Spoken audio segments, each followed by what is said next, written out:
Love them or hate them, there will be a moment during your career journey where you will be expected to do a presentation on a certain topic. This video is not only helpful for those of you looking for training contracts, but could help you throughout your career journey, whether you're on a solicitor apprenticeship, whether you're a paralegal, whether you're on a vacation scheme, regardless of whether you're in private practice or in-house. Welcome back to the channel, guys. If you're new here, my name is Simranjeet Mann. I'm a future trainee solicitor for a UK top 20 law firm. After having achieved 3 training contract offers, I now provide advice to aspiring solicitors, as well as general careers tips and vlogging my journey along the way. Now, this video is going to be structured into 2 parts. Firstly, how to prepare for presentations, and secondly, how to perform at your best during the presentation itself. Throughout this video, I'll be reflecting on times where I've also had to give presentations. Before I start, I just want to remind you guys of Mindfull Learning's Assessment Center Guide. This Assessment Center Guide is something that I talk about extensively in one of my previous videos, so do check that out via the link above. Mindfull Learning's Assessment Center e-guide does provide additional information about how to perform well for presentations. So if you are looking to purchase a new pack and gain further information about the whole assessment center process in general, Mindfull Learning's e-guide is the one for you. Do check them out via the link in the video description, and if you decide to make a purchase, I can provide you with an exclusive 35% discount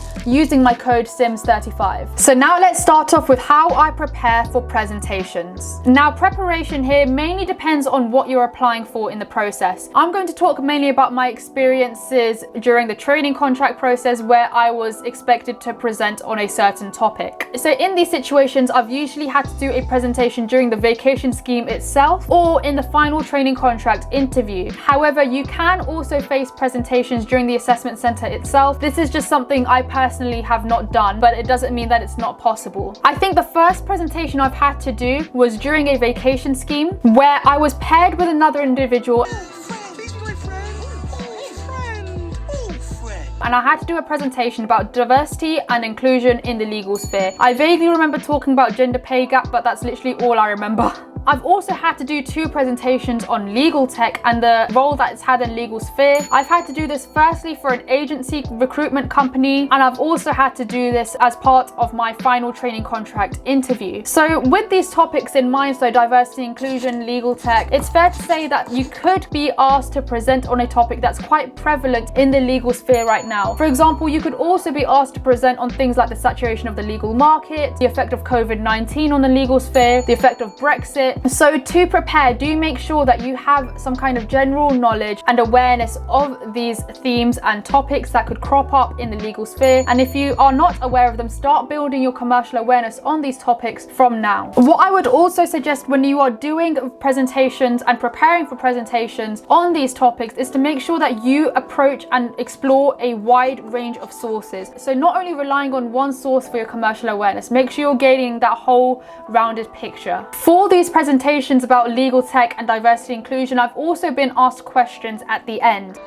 I'm terrified. And one way in which you can prepare for that is when you have written your presentation up, you know what you're going to say. Consider the flip side arguments of what you're going to say. Consider the advantages and the disadvantages. This is something that used to catch me out quite a lot, especially when I was presenting on legal tech. Legal tech can sometimes be presented as this thing that's really positive and is really advantageous. However, the questions that you can gain is what are the disadvantages of legal tech. So make sure in your preparation, you're preparing for those flip sides. You're presenting both sides of the argument. So therefore, the interviewer cannot play devil's advocate with you and just try and trick you out. You'll be prepared for that. Another thing, I guess this relates to how you can research and prepare for your presentation, is not only relying on websites, books and podcasts, albeit they are really good sources, but you could also reach out to individuals on LinkedIn. For example, if you're making a presentation about legal tech, reaching out to someone who works for a legal tech company and gaining their insights can give your presentation that extra edge. But when preparing for your presentation, consider how you want to structure it on the slides itself. One rule of thumb that I'll typically say when it comes to creating your PowerPoint slides is less is more. So do simple bullet points on the slides itself, not extensive detail. The extensive detail should be covered by yourself when you are speaking. So you're essentially adding meat to the bones of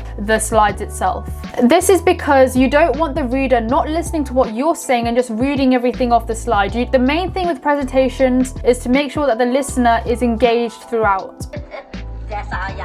You could even prepare handouts for the presentation if you feel like that's relevant. These handouts can take on particular forms. So firstly, they could be printouts of the slides itself with space on the side for the listener to make notes. These types of handouts can be presented to the listener at the start of the presentation. However, if you decide to design handouts that summarize everything you say into a neat one-page document, then maybe that's something you may consider giving to the listener after the presentation. So at least during the whole presentation, they're listening to everything you say, not just reading everything off the handout and thinking, yeah, okay, I know everything about this now. Presentations are something that you could be asked to prepare about beforehand. So you know the topic before you're going into the assessment center or the interview itself, or you could be given the topic on the day of the interview or the assessment center.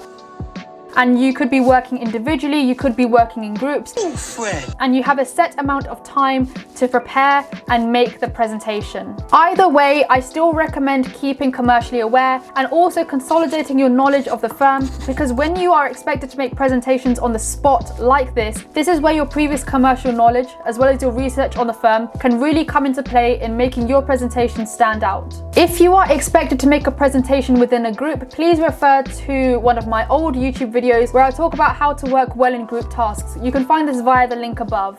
Another form of presentation that you can get, and I guess this is different to your usual PowerPoint presentations, is you could be expected to do a moot. If you're not sure what mooting is, it's essentially this kind of simulation court hearing where we, the candidates or the students, you act as the advocates in court, posing the arguments, defending your client. It's usually in some kind of competition form, so the judge usually says at the end who's won. However, if you are asked to do an advocacy moot, for me, I don't think it's about whether you win or lose. I think it's more so about how you present the information in front of you. I've had to do 2 moots from my experience. Both of them were on vacation schemes. For one of them, it was actually helping someone with a bail hearing, and another one, it was about a defective product. The bail hearing one was a bit different actually, and it wasn't really what I was expecting, because that's more of a criminal law kind of issue, whereas I was applying and this was a vacation scheme with a commercial law firm, so that one did trick me out a little bit. In terms of preparation for mooting and advocacy, I'd really recommend watching YouTube videos about how to moot. There are certain terms that people use. Of course, if you're a student at university, get involved with your law society, and getting involved in mooting early on means that you have some sort of familiarity with these tasks if you're on a vacation scheme and you're asked to do the same thing. Also, use various sources to research your case effectively, and also pay attention to detail, because the smallest detail can really flip the case into your favor. So that's one thing I'd really recommend for mooting. For all types of presentations, regardless of whether you're doing it with a PowerPoint presentation or mooting, etc., it's really important to practice what you're about to say. It's good to not be reading off a script in the actual presentation itself, so do make sure that a lot of your preparation time should be actually speaking, rehearsing what you're about to say. You can also practice in front of a camera or your mobile phone and actually record yourself. By doing that, you are actually able to record how long you took to present, as well as taking into account your body language. And this is something that I'll talk about later on, because it is so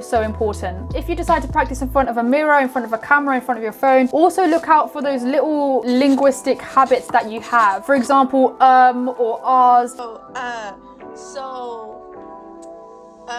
You want to try and eliminate those kind of things as much as possible. In respect of the presentation itself, here are some tips on how to perform best on the day. As mentioned before, body language is very important. Practice by talking in front of a mirror, in front of a camera, like I've said, with your shoulders back and your chin up. I once heard that the audience or the listener makes their mind up about the speaker within 7 seconds of seeing them. Within those 7 seconds, you need to make an impact with your body language, because this is usually the impression that counts the most. So if you're walking into the room a bit meek, a bit shy, you're not smiling, that's the first impression that they're getting. However, if you're walking with your shoulders back, your chin up, and you're smiling, that's the most important part, the smiling part. Not only are you instilling confidence in the listener and those who are expecting you to speak and present to them, but you are also helping to calm your own nerves down a little bit by smiling.